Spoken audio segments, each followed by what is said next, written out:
So this is how you can activate Sweatcoin and earn money. Hey everyone, welcome to our guide for Sweatcoin. Today you will learn how to activate it. So once you download the app, you're going to want to go ahead and open it.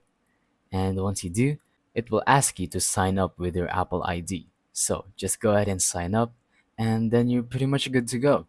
Just start walking around. As you can see, I already have 162 steps after downloading it.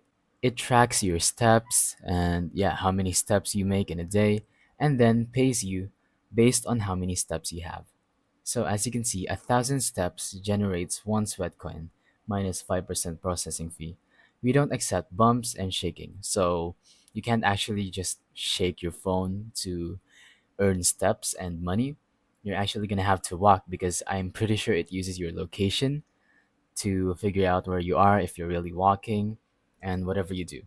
So yeah, in order to activate Sweatcoin, all you have to do is just sign up with your Apple ID and you're good to go. Start walking and then you will earn money. And that's pretty much it. Thank you for watching. Don't forget to leave a like, subscribe, and let us know in the comments if the tutorial worked or if you have any questions. Thank you and goodbye.